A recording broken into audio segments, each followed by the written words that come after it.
What's going on, everybody? Thanks for joining me today. It's so good to see you all again. Heather and I recently got back from a trip that we took to Savannah for our 12th wedding anniversary. We love going down to the Georgia coast when we get a chance. We love going to the Golden Isles and down to Savannah. Savannah holds a special place in my heart because obviously I graduated from SCAD. I'm a SCAD alumni. And also my grandparents, they live about an hour, a little over an hour outside of Savannah. So growing up, it was always an easy place to get to when we were down there visiting. And so I've always loved visiting Savannah. But this time around, things were a little different because this was the first time that I got to see the new plant Riverside district. There's a giant power plant that's on the river in Savannah, near where all the ships port. And it used to be the power plant for the city, but in 2005 it was decommissioned. And then it just sat there for years. And I think it was in 2012 or 2013, the city decided to redevelop it into like an entertainment space. They wanted to put in hotels and restaurants and bars and concert venues and all this stuff. And they worked on it for years and years and years. And we would go down there and the roads would be closed off on like half of River Street. And so you could see all the work being done, but you could never get in there. And then finally last year, in the middle of the pandemic, they opened it up. But now is like the first time a lot of people are actually going to visit. And I just have to say, it's absolutely fantastic. They did such a great job with this Plant Riverside district. The architecture looks so good. They did such a good job restoring everything. The hotels are incredible. All the restaurants, there's like barbecue, sushi, pizza, like it all is fantastic. There's outdoor seating and places to relax, eat, walk along the river, enjoy seeing the ships coming in and out of the port. They did an absolutely fantastic job, and it was so cool to get to see this. So Heather and I went down there for this trip, and we just enjoyed spending a good bit of time walking around, looking at this stuff, eating, talking, having fun, and like I said, watching the ships.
Then eventually Heather decides she wanted to go see there's a Prohibition Museum in Savannah, and her being a history teacher, she was really excited to go see that. So we took the quick walk up the road and went to the Prohibition Museum.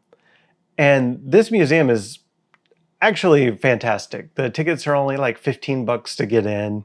And they did such a good job with like taking you through the whole Prohibition era in Savannah and just throughout the US. They have lots of historic artifacts from the time and really cool wax sculptures all over the place. It was a really well done museum.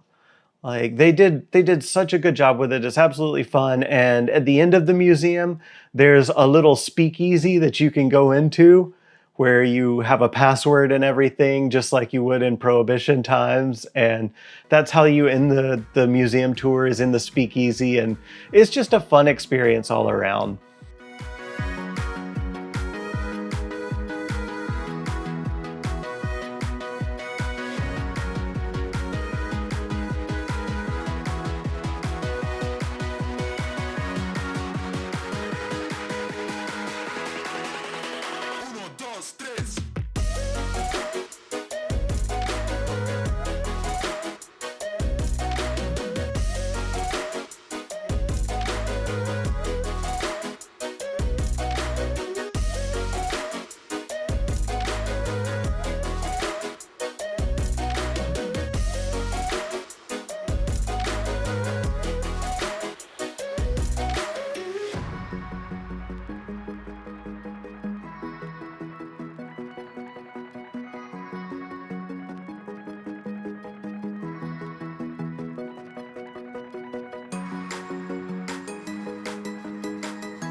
What do you want? Who sent you? Tell me Gus. Gus sent you. Gus.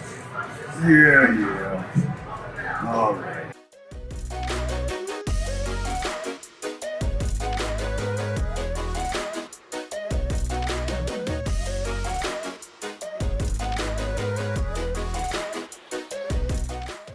After we went through the Prohibition Museum, we decided we wanted to drive outside the city a little bit and check out a restaurant that some friends of ours had told us about. The place is called Wyld Dock Bar, and it is absolutely fantastic. It's in the perfect location. It's right on the edge of the water, and it has a nice little dock, so if you're there in a boat, you can boat right up to it, park your boat, come in, and not only do they have fantastic drinks, but they have fantastic food. The food was absolutely amazing. They had great shrimp and tacos and scallop fritters and just all kinds of amazing food. Heather and I tried a little bit of everything. We sat there for hours just eating, drinking, talking with all the people that were there and just having a blast on such a beautiful day. If you ever get the chance to go visit this place, I highly recommend it. It's absolutely fantastic.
we decided we would take it a little easy, and we went to SCAD's bookstore, the Ex Libris, because I wanted to go in there and see how it's changed in the last few years. It's been years since I had been in there. So we walked up and down all the floors there and checked everything out and had a lot of fun. And then we decided to end off the trip by going to Leopold's ice cream, which if you haven't been, you absolutely should go. It's fantastic ice cream.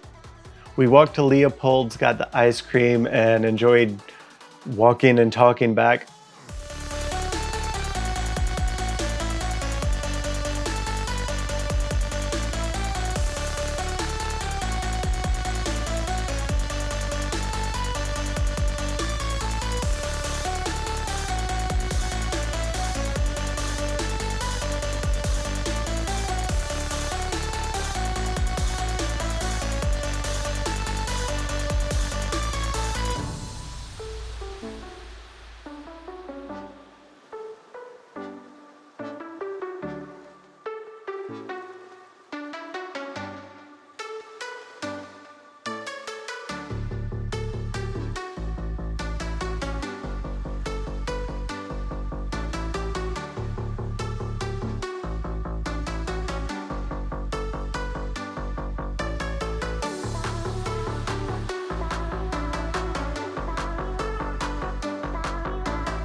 For one of our anniversary trips, it was a rather small local one, but it's kind of all we felt like we were okay doing during the middle of all this craziness. But we had such a good time. It was so awesome just to walk around in that beautiful weather and walk and talk with each other.